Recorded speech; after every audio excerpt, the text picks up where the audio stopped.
Good morning, everyone. Am I audible? Good morning. Good morning, ma'am. Good morning, ma'am. Can everyone hear me? Yes, ma'am.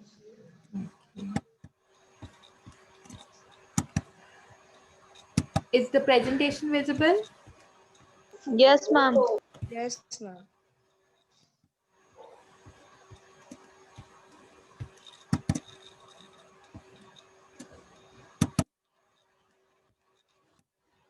Okay. So your business law class will be taken by me for some time. Okay, until your teacher is back. She's out for training. So I will be taking your class for some time, and after she returns, she'll continue. Okay. I want everyone to write their full name in the chat box. Just the name, nothing else. Just write your name for attendance. Okay. Good morning, ma'am. Good morning, beta. Ma'am आप business law पढ़ाएंगे? Yes, business law पढ़ाऊंगी मैं आपका। कुछ time से आपके classes नहीं हो पा रहे थे ना, क्योंकि Yes, आपके ma'am. मैम अवेलेबल नहीं थे यहाँ पे, तो मैं कुछ टाइम के लिए आपकी क्लास लूंगी और फिर आगे का जब मैम आपकी वापस आ जाएंगी तो आगे का वो कंटिन्यू करेंगे। Yes, ma'am. Okay. तो हम सेकंड यूनिट से स्टार्ट करेंगे, ठीक है ना?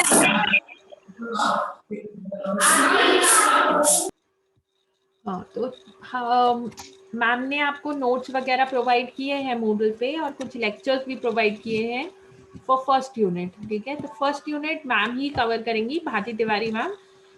सेकेंड यूनिट ऑनवर्ड्स मैं पढ़ाऊंगी, ठीक है? अब से आपकी 3 दिन शेड्यूल क्लास होती है, थर्सडे फ्राइडे सैटरडे 9:30 to 10:10, तो वो मैं लिया करूंगी, ठीक है ना?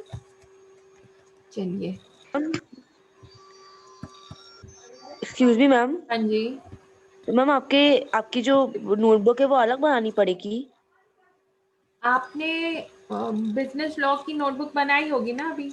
वो अभी तो नहीं बनाई क्योंकि हाँ बस तो टीचर है। हाँ तो एक कॉपी बना लो, ठीक है ना? तो जो भी क्लास में हम डिस्कस करते हैं शॉर्ट में नोट्स बुलेट पॉइंट्स बनाते जाओ, और Yes, ma'am. उसके बाद क्लास ओवर होने के बाद जब आप थोड़ा रीड करते हो, रिवाइज करते हो, तो तब ट्राई टू राइट डाउन जो भी हमने डिस्कस किया है उस पॉइंट के बारे में, है ना? क्योंकि यहाँ पे ये सब्जेक्ट ऐसा है कि आप भूल जाएंगे अगर आप उसको नोट डाउन नहीं करेंगे, ठीक है? तो it is totally based on examples. तो मैं Yes, हर ma'am. पॉइंट मैम पे तो आपको एग्जाम्पल कौन दिया करूंगी और उसको आप नोट करके अपने हिसाब से उसको डिस्क्राइब कर लो अपने वर्ड्स में। यस यस मैम, तो बुक कौन सी लगेगी बिजनेस लॉ की? बिजनेस लॉ की बुक आई थिंक वार्षिणी आपको लग रही है, साहित्य भवन वाली। साहित्य भवन पब्लिकेशन। हाँ, साहित्य भवन पब्लिकेशन की वार्षिणी की बुक है, वो आई थिंक आपको कोर्स में लग रही है, तो आप देख सकते हो। Yes ma'am. चलिए, so let's start. Okay, I hope everybody has heard कि आपको अपना नाम चैट बॉक्स में लिखना है, जस्ट योर नेम, ठीक है? फुल नेम लिखना अपना, बाकी उसके साथ प्रेजेंट ये वो कुछ भी मत लिखना, सिर्फ अपना नाम लिखना, ठीक है? चलो, सो सेकेंड यूनिट से हम स्टार्ट करेंगे। सेकेंड यूनिट में क्या क्या टॉपिक्स कवर्ड हैं वो सब आप यहाँ देख सकते हैं। ब्रीच ऑफ कॉन्ट्रैक्ट, ठीक है, remedies for breach of contract, indemnity, guarantee, special contract, bailment, pledge, agency and contingency. ठीक है, तो हम ब्रीच ऑफ कॉन्ट्रैक्ट से स्टार्ट करेंगे आज। तो सबसे पहले हम बात करेंगे कि what is a breach of contract. ठीक है, तो I try to explain in English, but अगर किसी को प्रॉब्लम है तो आप मुझे बोल दीजिए, तो will discuss in Hindi and English both. Okay, all right, so starting with breach of contract.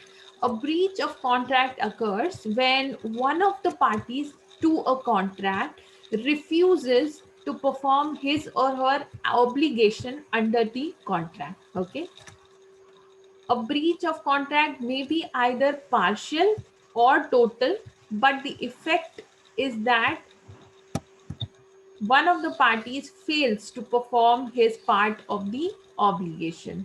ठीक है, तो जब हम ब्रीच ऑफ कॉन्ट्रैक्ट की बात करते हैं तो ब्रीच का मतलब ये होता है कि मान लेते हैं, हम एग्जाम्पल लेते हैं कि there are two parties A and B.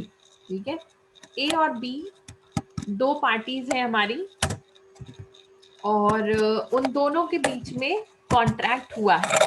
Okay, A and B, इन दोनों ने कॉन्ट्रैक्ट किया है कि ए विल सप्लाई 1000 यूनिट्स।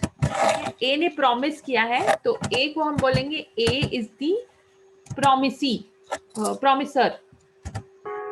ए हो गया sir, and B will be promisee. Okay, now A is the promiser because A has promised, A has promised B to supply 1000 units at the rate of 100 units, at the rate of 100 per unit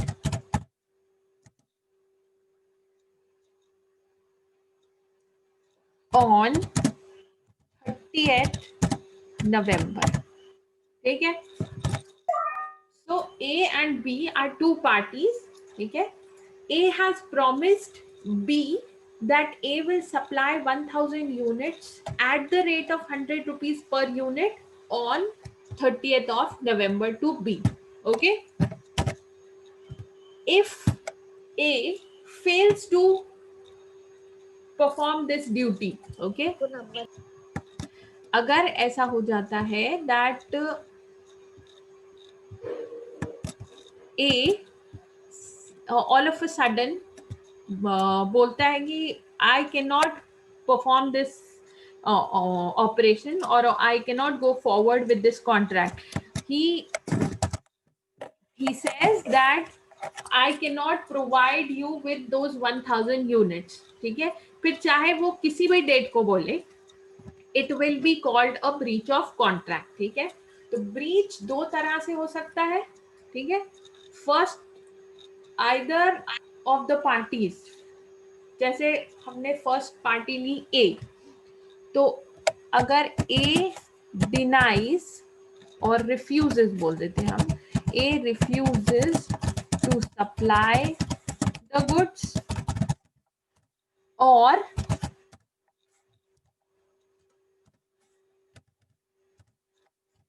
B refuses to accept the goods. ठीक है, तो दो conditions हो सकती हैं, या तो ए ने मना कर दिया सप्लाई करने से या बी ने मना कर दिया एक्सेप्ट करने से। इन दोनों ही कंडीशन को ब्रीच ऑफ कॉन्ट्रैक्ट कहा जाएगा। ठीक है, is that clear to everybody? Yes, ma'am. Yes, ma'am. Yes, Okay. ma'am. तो ये हुआ हमारा ब्रीच ऑफ कॉन्ट्रैक्ट, ठीक है. whenever you try to explain breach of contract, this is how you will explain. ठीक? इस एग्जाम्पल को आप अपने वर्ड्स में बिल्कुल जिस तरह से मैंने एक्सप्लेन किया है आप लिखेंगे, ठीक है. अब ये तो हो गया हमारा ब्रीच ऑफ कॉन्ट्रैक्ट. आगे पढ़ते हैं. when a breach of contract takes place, then the aggrieved party मतलब मान लो कि अगर इस एग्जाम्पल में ए ने, हम फर्स्ट वाली ब्रीच की बात कर रहे हैं, अगर कि ए ने रिफ्यूज कर दिया कि मैं गुड सप्लाई नहीं करूंगा, तो अग्रीव्ड पार्टी होगी बी. ओके. और अगर हम सेकेंड केस में ब्रीच लेते हैं कि बी ने बोल दिया कि मैं एक्सेप्ट नहीं करूंगा गुड्स, मुझे नहीं चाहिए, तब उस कंडीशन में A would be the aggrieved party. Okay. तो when a breach of contract takes place, then the aggrieved party is discharged from performing his part of the obligation.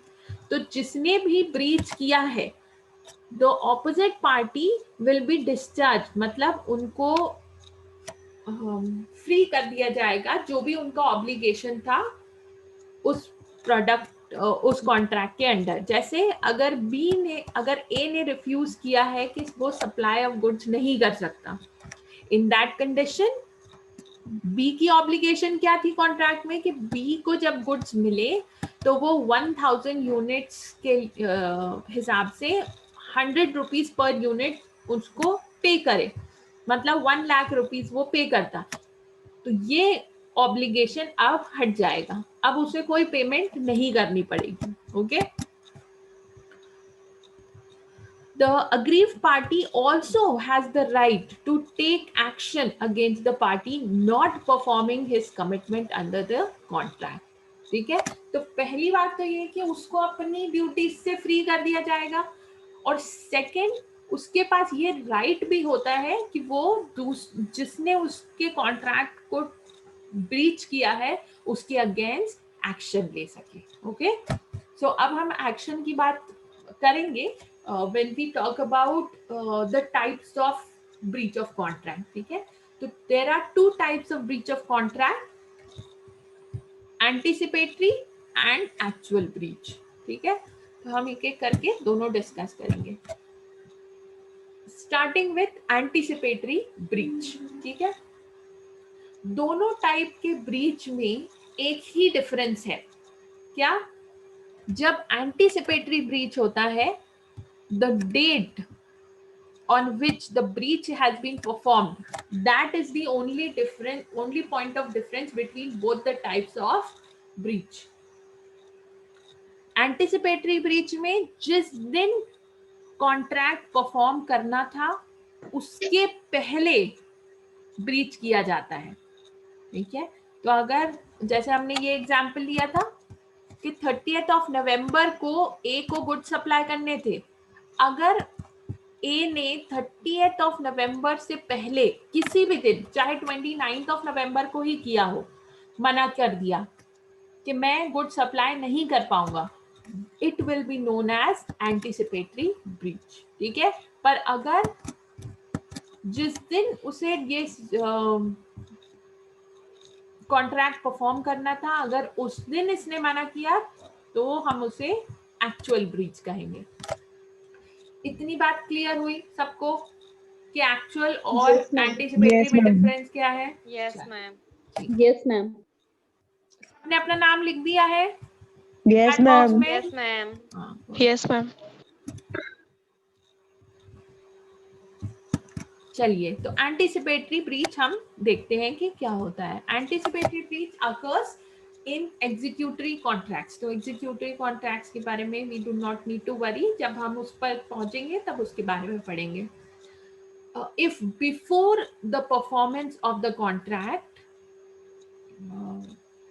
it becomes due, one of the party decides not to perform the contract, it is an anticipatory breach of contract. Okay. So before the performance becomes due, अगर breach किया जा रहा है तो उस type के breach को हम क्या बोलेंगे? Anticipatory breach. Okay. The person makes his intentions known to the other party that he does not intend to complete the contract and the terms binding him to the contract will no longer be his liability. मतलब जिसने breach किया है that person informs the other party, the opposite party, कि मैं अब ये contract के terms को फुलफिल नहीं करूंगा, ठीक है, और अब आपकी भी कोई लाइबिलिटी नहीं है मेरी तरफ, ओके। अब ये जो इंफॉर्मेशन दी जा रही है ये दो तरह से दी जा सकती है, ठीक है। फर्स्ट है बाय एक्सप्रेस रेप्यूटेशन और सेकंड है बाय इम्प्लाइड रेप्यूटेशन, ठीक है। इसका मतलब क्या हुआ, जब मैं बोलूं कि बाय एक्सप्रेस रेप्यूटेशन तो हम इसका एक एग्जाम्पल देखते हैं इसे समझने के लिए, ठीक है। Let us look at an example. अब यहाँ पे दो पार्टीज हैं, पीटर एंड जॉन, ओके। तो Peter enters into a contract with John on May 30th। तो किस दिन कॉन्ट्रैक्ट किया है, ये डेट ऑफ कॉन्ट्रैक्ट है, ठीक है, May 30th को। In the contract Peter agrees to sell his house to John, provided he receives a token amount of rupees 5 lakh from John on or before 30th of June, ठीक है। तो contract क्या हुआ है कि Peter ने बोला कि मैं अपना घर जॉन को सेल करूंगा, बट मेरी शर्त ये है, मेरी कॉन्ट्रैक्ट की टर्म्स ये हैं कि पीटर 30 जून से पहले मुझे 5 लाख रुपए as a token amount provide करे। In only in that case I will sell my house to John, ठीक है। John informs Peter that he will not be able to provide the token amount on the set date by expressing rejection of the contract, ठीक है। तो यहाँ पे क्या किया, John ने पीटर को इन्फॉर्म किया, ठीक है, उसने अपने वर्ड्स में डायरेक्टली पीटर को बताया है कि मैं अब ये कॉन्ट्रैक्ट परफॉर्म नहीं करना चाहता, ओके। जब उसने इन्फॉर्म किया है, this type of anticipatory breach will be known as by express reputation, ठीक है। सेकेंड एग्जाम्पल देखते हैं, सेम एग्जाम्पल, पीटर और जॉन दो पार्टीज हैं, उन्होंने 1 जून को कॉन्ट्रैक्ट किया है। अब यहाँ पे क्या कॉन्ट्रैक्ट किया है इन्होंने, as per the contract Peter agrees to sell his guitar to John on June 10th, ठीक है। तो उन्होंने 1 तारीख को कॉन्ट्रैक्ट किया कि 10 तारीख को पीटर जॉन को अपना गिटार बेच देगा, ठीक है, कितने के लिए, 5,000 रुपीज पे। However, he sells this guitar to Oliver on June 7, ठीक है। तो क्या किया उसने, बोला तो जॉन को था कि मैं 10 तारीख को तुम्हें ये गिटार बेचूंगा, बट उस 10th जून आने से पहले ही 7th जून को पीटर ने क्या किया, बिना कुछ बताए जॉन को, ऑलिवर को गिटार बेच दिया, ठीक है, टू सम थर्ड पार्टी। ऐसी सिचुएशन में जब एंटीसिपेटरी ब्रीच हो रहा है उसे हम कहते हैं बाय इम्प्लाइड रेप्यूटेशन, ठीक है। मतलब उसने अपने एक्शन से ये इम्प्लाई कर दिया कि अब मैं कॉन्ट्रैक्ट को फर्दर नहीं कैरी ऑन करूंगा, मैंने उसको ब्रीच कर दिया है। Has everybody understood both the examples and the difference between them? किसी को कोई डाउट है अभी? No ma'am. मैम रेप्यूटेशन का मतलब क्या होता है? रेप्यूटेशन का मीनिंग क्या होता है? Reputation means rejection or expressing their consent or disconsent. Okay ma'am. Okay.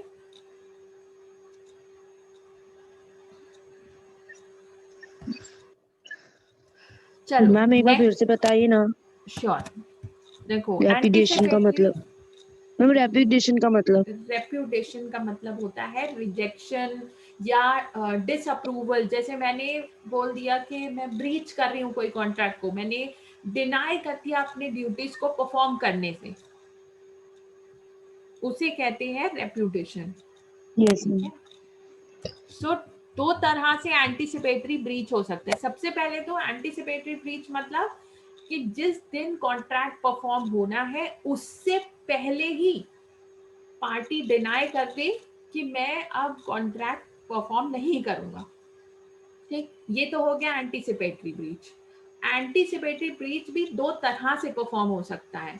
एक कि मैं डायरेक्टली सामने वाली पार्टी को बोल दूं कि मैं अब कॉन्ट्रैक्ट परफॉर्म नहीं कर पाऊंगी, और दूसरा होता है कि मैं ऐसा कुछ एक्शन लूं कि सामने वाले को श्योर हो जाए कि अब मैं ऑब्वियसली कॉन्ट्रैक्ट परफॉर्म नहीं कर पाऊंगा। जैसे हमने ये एग्जाम्पल देखा था कि जॉन ने पीटर से प्रॉमिस किया था कि मैं गिटार तुम्हें बेचूंगा 10 तारीख को, बस पर 10 तारीख आने से पहले ही 7th को ही उसने गिटार ओलिवर को बेच दिया। तो जब उसने ऑलरेडी थर्ड पार्टी को गिटार बेच दिया है तो ऑब्वियसली जॉन का कॉन्ट्रैक्ट तो ब्रीच हो गया। सो उसने अपने एक्शन से ये इम्प्लाई कर दिया कि मैं अब इस कॉन्ट्रैक्ट को ब्रीच कर रहा हूँ। ठीक है। और दूसरे केस में उन्होंने क्या किया था कि जॉन ने इन्फॉर्म किया था पीटर को कि मैं अब कॉन्ट्रैक्ट परफॉर्म नहीं कर पाऊंगा। ठीक है ना। ये दो तरह से ब्रीच एंटीसिपेटरी ब्रीच किया जा सकता है। One is by express reputation, by expressing their disconsent or by implying it। ठीक है, चलो अभी समझ में आया? Yes ma'am. Yes, ma'am. Ma'am yes. ये सब बुक पे कहाँ पे है? एंटीसिपेट ब्रीच ऑफ कॉन्ट्रैक्ट में के अंडर दिया होगा। मैम मैंने पूरा चैप्टर में देख डाला, कुछ नहीं दिखा ये। मैम 128 पेज नंबर में एंटीसिपेटरी ब्रीच है। कहाँ पे है? नहीं है। आपको जो मैं एक्सप्लेन कर रही हूँ, ठीक है, एंटीसिपेटरी ब्रीच आपको पढ़ना है और यही एंटीसिपेटरी ब्रीच होता है। इट इज नॉट नेसेसरी कि आपको वर्ड टू वर्ड आपकी बुक में मिलेगा। अगर आपको बुक से ही पढ़ना है तो मैं आपको बुक भी स्कैन करके भेज दूंगी कि ये कहाँ कहाँ दिया हुआ है। ठीक है। अभी जो मैं आपको समझा रही हूँ आप वो समझिए, बुक मत देखिए। ठीक है ना। Yes book ma'am. पढ़ने का टाइम क्लास के बीच में नहीं होता है, आप बुक बाद में पढ़िएगा। Okay. Yes ma'am, thank you.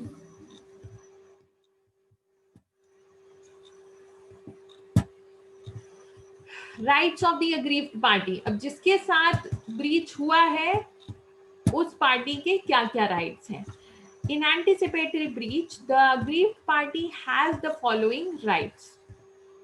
The aggrieved party has the rights to resign. Resign means take back the contract and to claim damages by causing problems or by not completing the performance as agreed from the other party। ठीक है। तो aggrieved party के पास कुछ rights होते हैं जब उसके साथ breach हुआ है। He may not wait for the due date. The aggrieved party can wait for the due date of the performance and treat the contract as operative till the date of the performance and wait for the person to perform। ठीक है।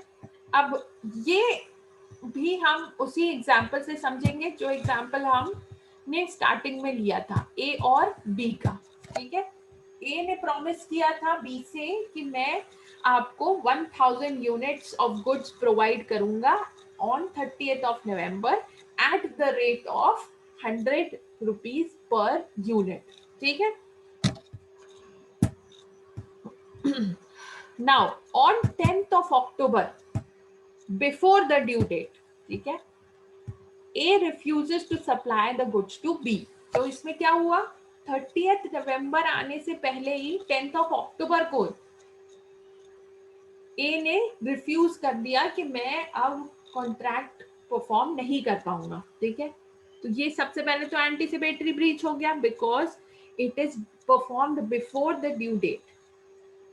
Now in this case B will be left with two options. ठीक है, B के पास दो options बचेंगे कि वो क्या करे. पहला तो ये ऑप्शन होता है कि B can terminate the contract immediately. B को जैसे ही पता चले 10th को कि A ने रिफ्यूज कर दिया है अब परफॉर्म करने से कॉन्ट्रैक्ट, वो तुरंत टर्मिनेट करते कॉन्ट्रैक्ट को. ठीक, इन दैट सिचुएशन अगर B को अब गुड्स तो मिल नहीं पाएंगे, तो B would check the current price of the goods. ठीक है, मान लेते हैं कि करंट प्राइस क्या है 125 रुपीज पर यूनिट. तो 125 मतलब उसे कितने रेट पे मिलने वाला था 100 रुपीज पे, और करंट प्राइस क्या है 125.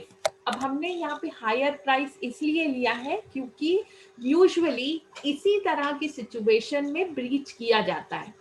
क्यों? क्योंकि सप्लायर को अब जो करंट प्राइस है उसके अकॉर्डिंग ज्यादा अमाउंट मिल सकता है मार्केट से उसी अमाउंट ऑफ गुड्स के लिए, तो वो ब्रीच कर देते हैं.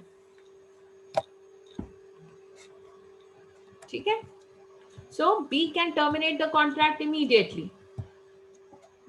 इन that case current price, if the current price of the goods is 125 rupees per unit, तो जो डिफरेंस है जितने पैसों में जितने रेट पर उसको कॉन्ट्रैक्ट हुआ था और जो करंट रेट है उन दोनों के बीच का जो डिफरेंस है वो एज अ डैमेज वो क्लेम कर सकता है. मतलब B के साथ ब्रीच हुआ है तो B can take this amount from A as a claim for damages caused by A. तो 25 रुपीज डिफरेंस हुआ, 125 minus 100, 25 rupees for 1000 units, 25,000 rupees वो उनको चार्ज कर सकता है. ठीक है, ये तो हुआ first option. Second option B के पास ये है कि B कॉन्ट्रैक्ट को टर्मिनेट ना करे और उसको अलाइव रखे. ठीक है, B can keep the contract alive. 10th को जब A ने इन्फॉर्म किया B को कि मैं अब सप्लाई नहीं कर पाऊंगा गुड्स, B ने क्या किया सेकंड ऑप्शन के हिसाब से कॉन्ट्रैक्ट को टर्मिनेट नहीं किया. उस सिचुएशन में B के पास दो केसेस हो सकते हैं. ठीक, फर्स्ट केस क्या है 30th ऑफ नवंबर को अगर प्राइस ऑफ गुड्स 140 हो जाता है, मतलब जितना रेट कॉन्ट्रैक्ट में मेंशन था 100 रुपीज उससे ज्यादा हो जाता है, तो B डैमेजेस क्लेम कर सकता है. जितना भी डिफरेंस हुआ उसके डैमेजेस उसको मिल जाएंगे 1000 यूनिट्स के लिए 40 रुपीज के हिसाब से. तो 40,000 रुपीज उसको रिसीव हो गया.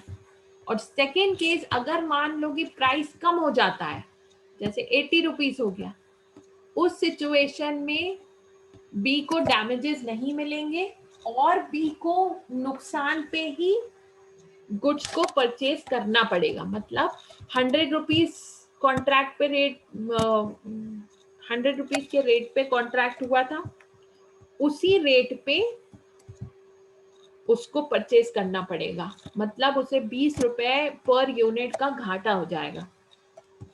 तो प्रतिभा is not able to understand anything. Why Pratibha? Why are you not able to understand? क्या नहीं समझ में आया बताओ.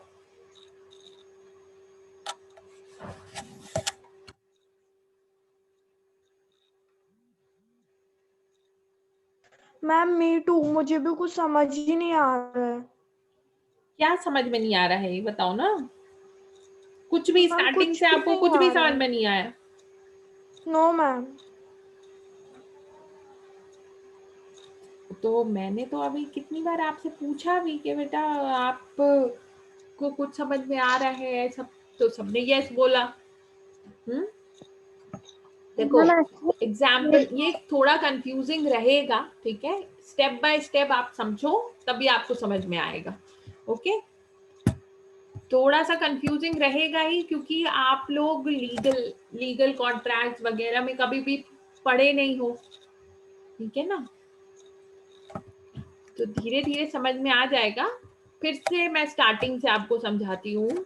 ब्रीच ऑफ कॉन्ट्रैक्ट का मतलब होता है कि दो लोगों के बीच में कॉन्ट्रैक्ट हुआ और किसी एक ने बोल दिया कि मैं अब जो भी कॉन्ट्रैक्ट में मेंशन था वो मैं नहीं कर पाऊंगा, ठीक है, तो ब्रीच हो गया कॉन्ट्रैक्ट।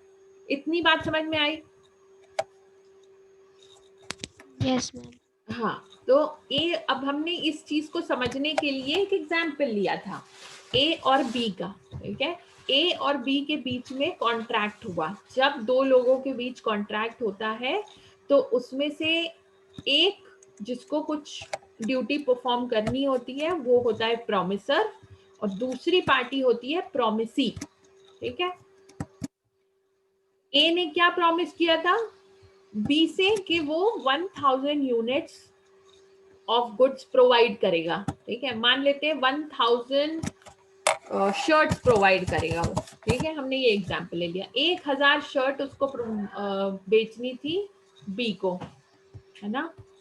और क्या रेट के हिसाब से? 100 रुपीज पर शर्ट के हिसाब से, ठीक। उसने डेट भी डिसाइड करी कि 30 नवंबर को मैं 1000 शर्ट्स तुम्हें भेजूंगा 100 रुपए पर यूनिट के हिसाब से, ठीक। अब ब्रीच, अब ये हो, इतना पार्ट हो गया हमारा कॉन्ट्रैक्ट, ठीक है। अब इनमें से इन दोनों ए और बी दोनों पार्टीज में से अगर कोई भी एक पार्टी अपना पार्ट परफॉर्म करने से रिफ्यूज करते, मतलब ए ने बोल दिया कि मैं सप्लाई नहीं कर पाऊंगा गुड्स, या बी बोल दे कि मुझे गुड्स नहीं चाहिए अब, ये दोनों ही सिचुएशंस ब्रीच ऑफ कॉन्ट्रैक्ट कहलाएंगी। इतनी बात समझ में आई कि ब्रीच ऑफ कॉन्ट्रैक्ट क्या होता है? Yes ma'am. जिसको नहीं आ रहा था उसको समझ में आया?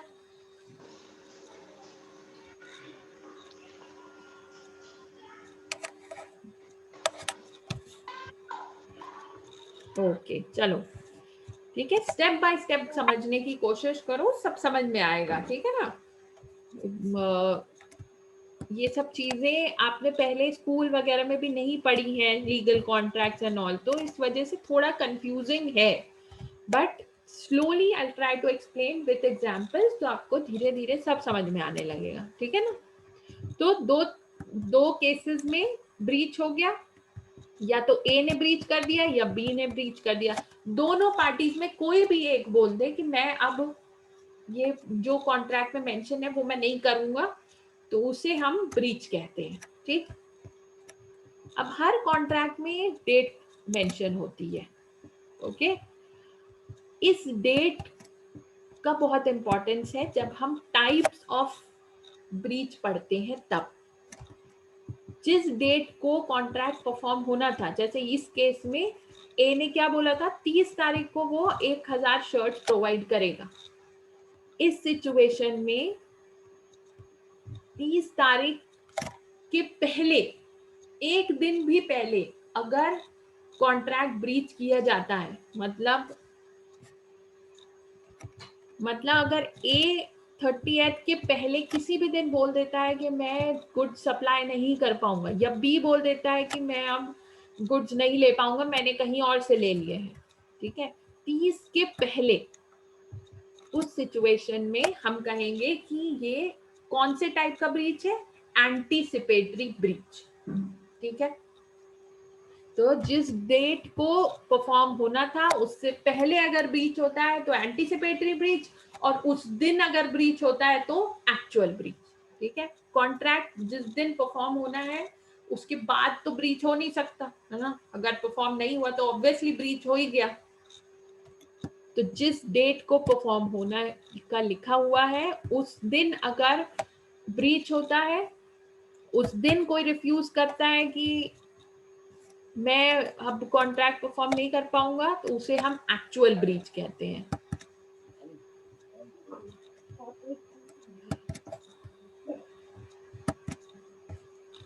ठीक है ना।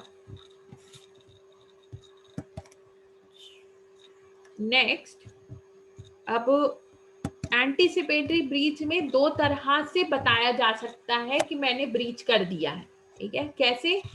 एक टाइप ये हो सकता है कि मैंने एक्सक्लूसिवली सामने वाली पार्टी को इन्फॉर्म किया